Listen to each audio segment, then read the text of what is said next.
watching Property TV.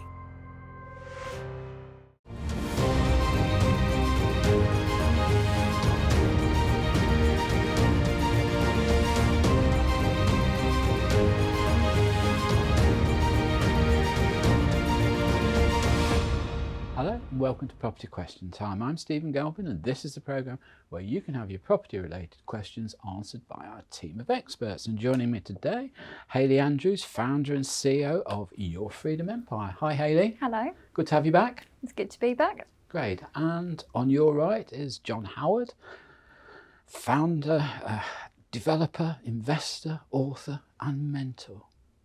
Yeah, I don't do much mentoring, to be fair. Don't you? No. I thought you did quite a More lot. consultancy, to be fair, if I Right. get asked. But Okay. yeah. Well, very knowledgeable, whatever Thank you you. want to Thank you. describe Good to be yourself back. as. Thank you. And good to have you. Okay, so Hayley, we're going to start with you, and your question is a very topical one. The current round of interest rate rises will no doubt affect all property owners with mortgages or loans set against their properties. In particular, buy-to-let business owners who may already have been working on tight margins and may now go into a loss situation if they have short-old tenancies with no opportunity of increasing rents. What would the panel suggestions be as how to minimise any consequences of these interest rate rises and how to protect a business in the future from such fluctuation of costs? Good question. So we I hope actually you got a good answer. Yeah. well, let's hope so. No pressure. No pressure. Yeah. In the question, it says about them being in a fixed term tenancy, so they can't increase the rents. So firstly, I'd say have a look at that tenancy. What is the fixed term, and when can you increase the rents? Because that's what needs to happen. Are you suggesting sort of if you could operate a break clause, for instance? Well, normally, so if you were on a 6 months fixed term, it would then go to a rolling tenancy. So outside of the fixed term, you can issue notice to increase rents. Right. You can't do that during a fixed term period. So this is why we only issue 6 months ASTs. It doesn't mean we want to move them out at the end of that term, but we don't issue a new fixed term. That's they go good on advice. to a month by month. That it is allows good us because flexibility. I'm guessing that from the letters we get in and the information we often get is people tend to think, wow, if I can get a 12-month tenancy, I'm really doing good. And it's quite common for lettings agencies to talk to landlords and put them in and convince them to go into a 12-month contract because it's security for that 12 months. And for their fees. And that's how it's sold. Yeah. Yeah, exactly. But it's actually less flexibility for you as the landlord, and it doesn't really affect your occupancy level anyway. We always issue a 6 months tenancy. So that would be the first thing that I would do, because that allows you flexibility to increase the rent should you need to in the near future. The other thing to do is, of course, speak to a broker to make sure that you're on the right product, you're not overpaying. I mean, it's predicted that it's 3.5% rise, isn't it, for the Bank of England base rate? Well, that's what experts are saying.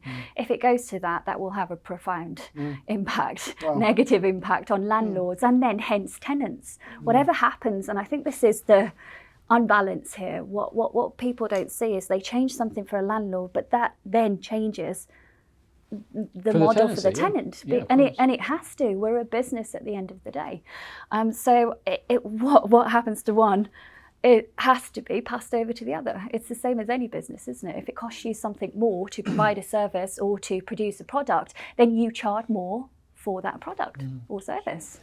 I think the other thing you can do is make overpayments on your mortgage to reduce your interest amount. Or interest payment, wherein if you can, and then we always stress test. So on any future deals that you are looking to buy, make sure that you stress test the interest rates. We do that anyway. We've done that for the past 10 years plus. So we always stress test the rents and make sure that they still stack up in the event of interest rate rises. And where do you get those calculations from? Is there something on the net that you can just chime into, or? No, so there's nothing. You've got to look at obviously trends with rents and things like that, but then you've got to look at, well, what happens if it does go up 3.5% or 4 or even higher. So looking at the base rate and the current interest rate that you have, stress testing that should they go up however many points. I mean, we normally do 6 to make sure it's stress test. This means a lot of deals don't work or meet the buy-to-let criteria.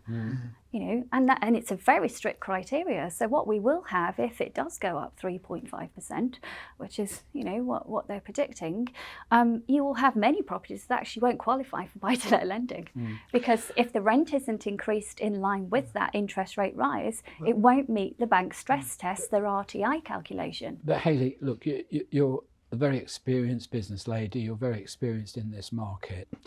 I wonder how many people actually are. I mean, I'm talking about, I think the government like to term them accidental landlords. Well, this is the issue, isn't it? You know, it's going to be people that perhaps haven't had that knowledge or education up front, or even know how just to find out what business they're stepping into. I mean, these things can happen. We've been spoilt with historically low interest rates for a really long time. Absolutely. But that's, so some people have been kind of, you know, have a full sense of security as such. It's going to massively affect maybe. It might do that as well, affect the buy-to-let market. And we'll have a lack of private rental properties coming to the market as a result, which will just push rents even higher. But that's not all bad news. And let me tell you why it's not all bad news. Because the government want more first-time buyers to have the opportunity to buy homes, and at the moment a lot of these are being bought by buy-to-let investors instead. So actually, I think you'd be surprised. Ways, I think you'd be surprised at the government are quite pleased about this happening. Yeah, I assume that's the route they are going down, forcing people into saying, well, actually, it's cheaper for me to buy than it is to rent. Yeah. But it's not just about your monthly figure that you have to pay to your landlord or to your mortgage. It's about maintaining the property, it's about the deposits, it's about furnishing that property, you know, and many people don't have that pot of cash available to do it. No, but I think what the government are going to do, and I might be wrong here, but I think what they're going to do, they're saying, look, people will pay a lot more rent, they'll pay a lot of rent in order to rent a property, and actually the mortgage on the whole would be cheaper, but most building societies wouldn't lend to them as much per month as they would, as they're paying on a rental. So what their argument is, well, hang on a minute, if they can pay the rent and prove they can pay the rent at that level, then why on earth can't they have a mortgage at that level? But John, don't you think, I mean, it's all very well to say the government are looking at that from that point of view. Definitely. Do you really think the government are that interested whether anybody buys or not? It's not. Yes, it's not some nicety they're coming up with. No. All they're doing is alleviating the pressure on rented homes from the councils. I think you're doing the government a disservice there, because I think three things. One thing is when you go to the conference every year, the Conservative conference, housing is the biggest issue they're trying to deal with. They spend a lot of time talking about it at the conference, and they have done for the last 3 or 4 years. They know how important it is, because housing is a basic need for everyone, whether you're renting, whether you're purchasing. Exactly. And they realise that. And what they're trying to do, is, as I said to you, I think in the past, where, you know, in 1980s, 50% of people between the age of 25 and 34 could buy a home. Now it's that between those two age groups, it's now 29%. They needed to get back up to 50%, because they will vote Tory, apart from anything else, if they own their own home. Yeah, I think what they do is they focus on lack of opportunity, as in, their first-time buyers are in competition with investors, and that's not always the case. Actually, sometimes it's a lifestyle choice to rent. Yes, I understand. Because they can rent in a better area, a nicer property. More flexibility. More flexibility with their jobs, movement. I can remember having this conversation 20 years ago when everybody says, are we going to get more like Europe, where people think it's a bit of an oddity to go and buy your own home? No, we won't. Why would you? No, we won't. Oh, I think we have gone No, down that I don't way. think so. 64% of the UK own their own home. It was 68, 69. That differs because of different economics and so on. The truth is, these buy-to-let investors have had it too easy for too long, and they all think it's not a business, it's easy to do, I've got a bit of spare cash and the rest of it. Now they're going to find out that it is a business, and they need to sharpen up and do the job properly.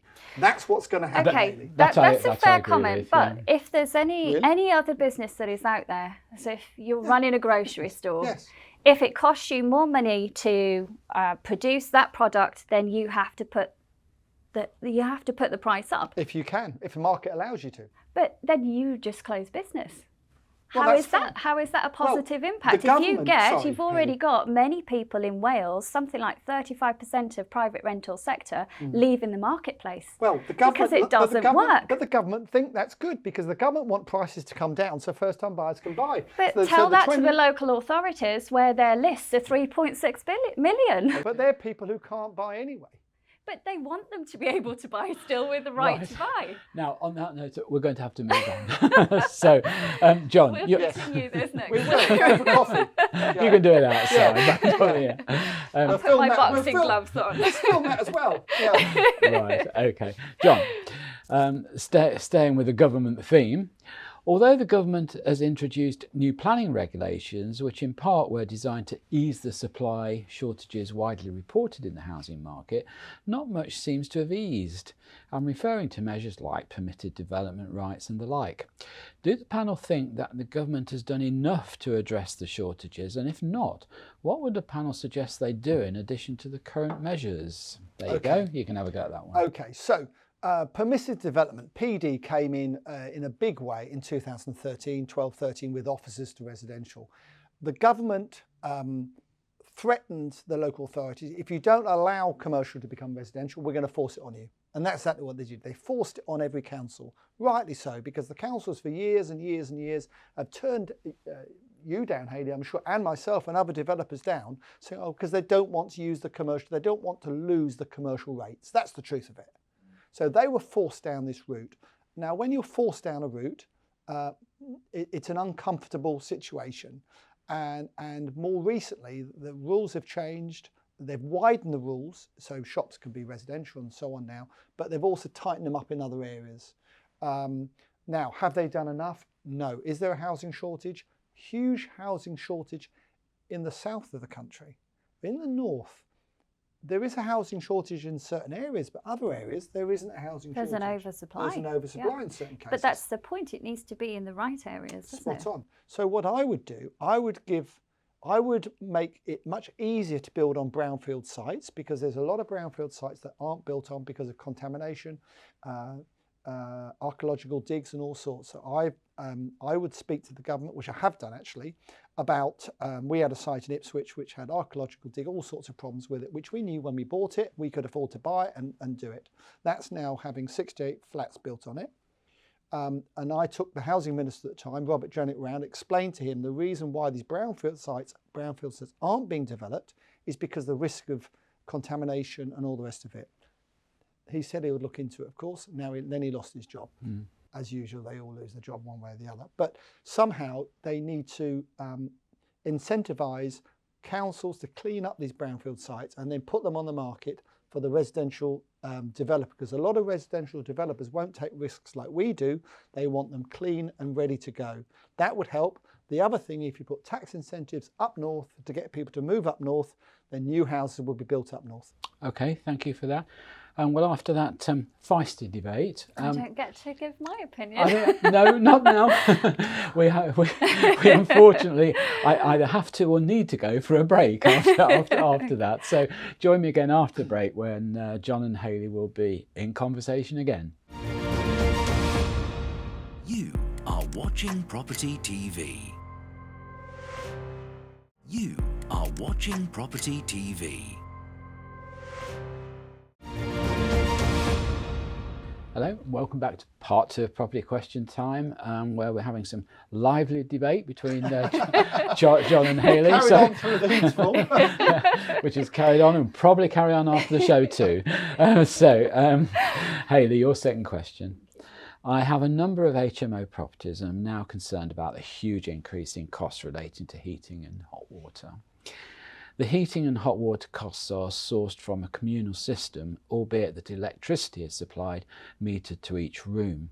I'm told that because it is a communal system, once my fixed energy contracts end as the landlord, I will be subject to open market prices outside of any government imposed cap. With the Bank of England suggesting that even the high costs of today go up by another 40% in October, Can the panel offer any suggestions as how I could limit these costs for myself and for my tenants? Yeah, it's a huge topic at the moment, and a huge issue for HMO landlords. So it's absolutely right. If they're on, if they're on a commercial plan, then they need to renegotiate basically as soon as they're outside of their fixed term. So I think the thing you can do really is look at how you can save money as a landlord, to try and help with the rising cost of, utility bills and things like that with the property.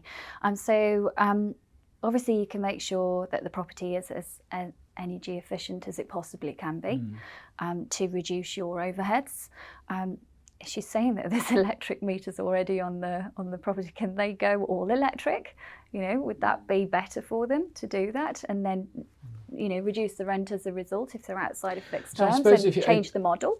So if you were to say put electric sort of radiator heaters into the rooms instead of using the communal system, that would then be covered by any cap? So a majority of my stuff are on commercial plans, but as far as I'm aware, a HMO can fall under residential, so it doesn't have to be a commercial plan. If you're on a commercial plan and that's how it's been set up, then that's what you've got. But it doesn't have to be a commercial plan. There's no, as far as I'm aware, there's no rules to say that it's a household. It's still a residential use classification. It's a home. It doesn't matter that there's 5 or 6 tenants living there. So, I'd look into that first of all. I think the EPC is a problem, isn't it? How would you find the energy companies? Would they be helpful in that kind of situation? Would they come and talk to you about it? Would they?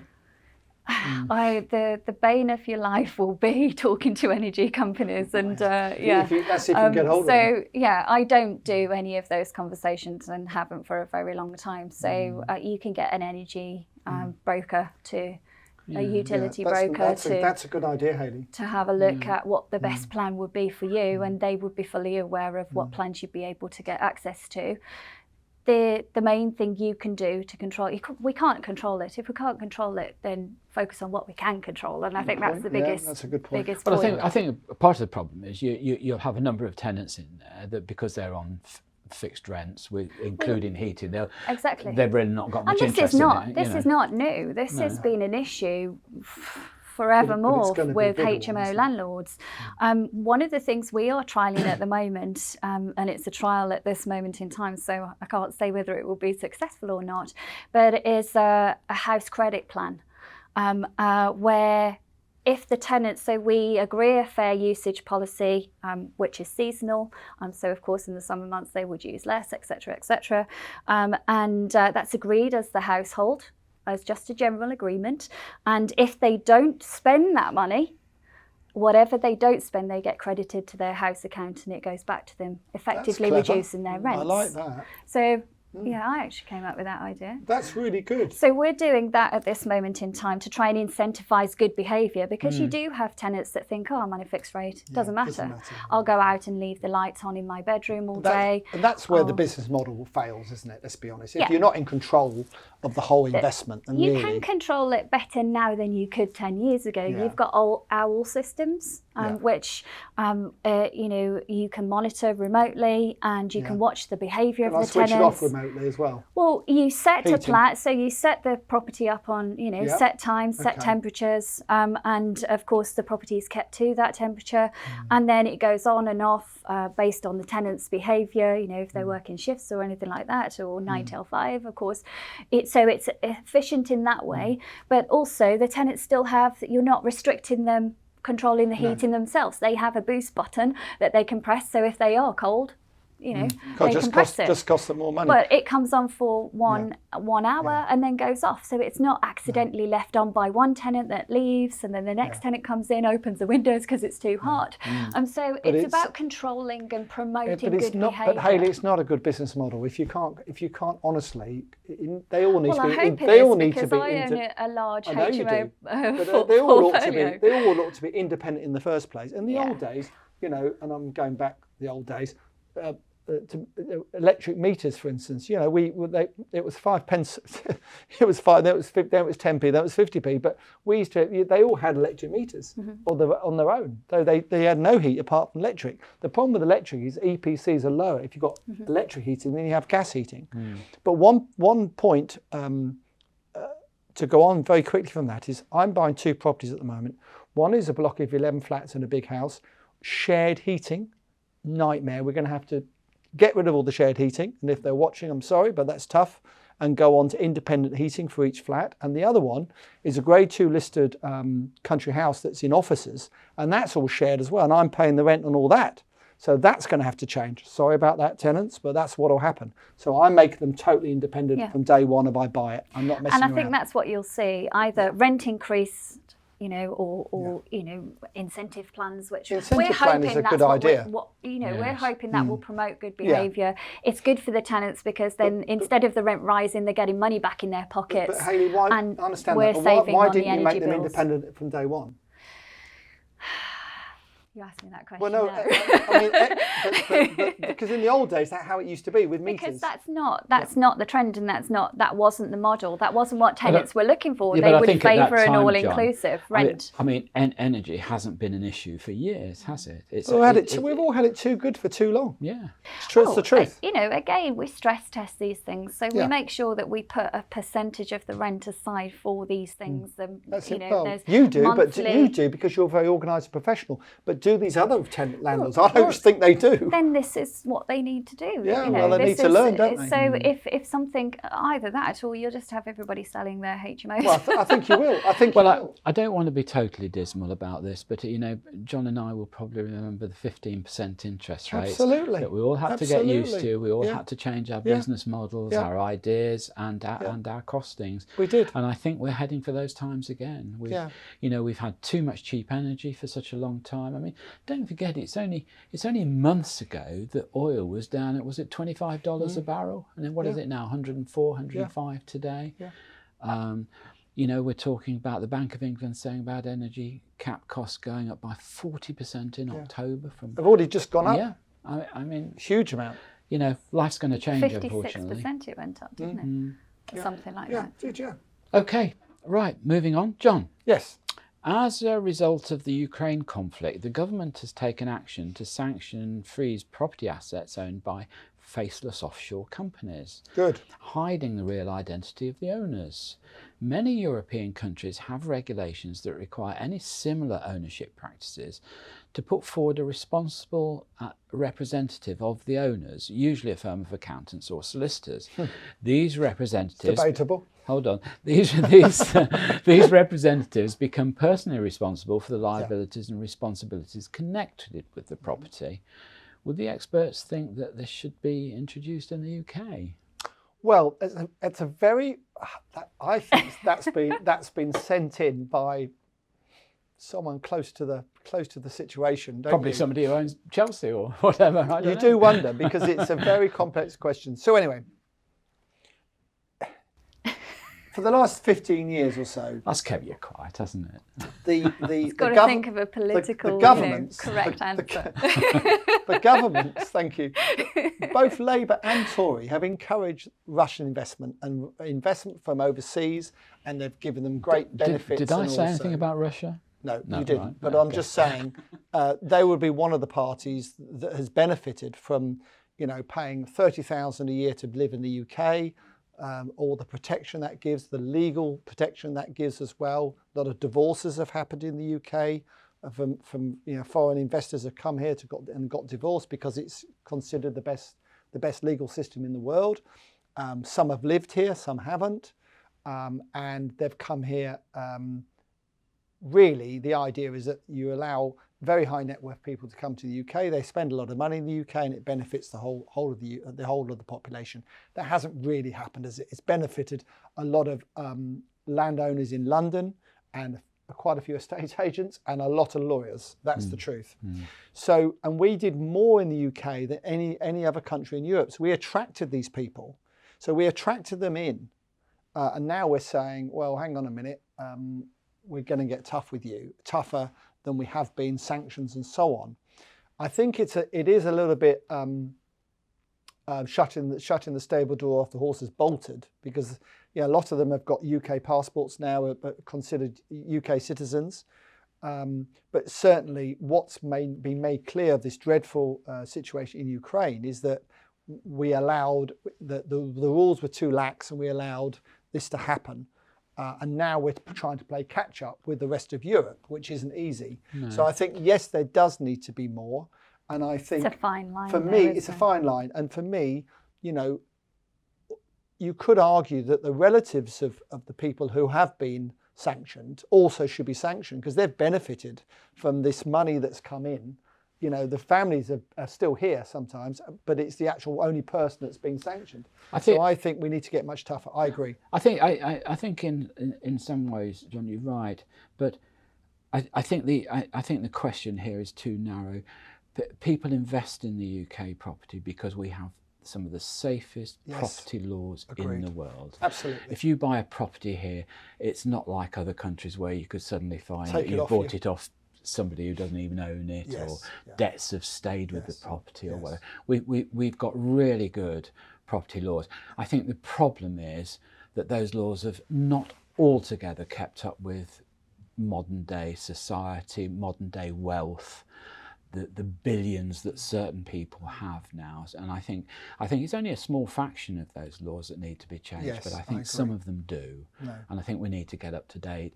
And it seems to me to have somebody, if you're not a UK national, but you want to be here with property, then I think you really should have a responsible representative here that can make decisions, that will make the right decisions, and insist you pay your dues here. Yes, of course there are government systems, incentives, even now, for high net worth individuals. If they invest £5 million into a UK company, they get a special passport to come and live in the UK.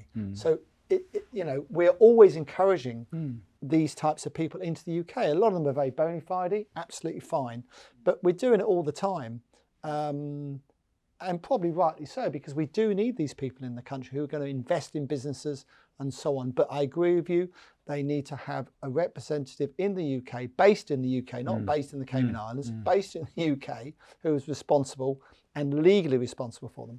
Okay, well, that's all we've got time for today. So, Hayley Andrews, thank you very much indeed for coming in. John Howard, thank you. It's a pleasure. Always good answers. Thank you both very much indeed. I'm Stephen Galpin. That's all we've got time for today. So join me next time on Property Question Time.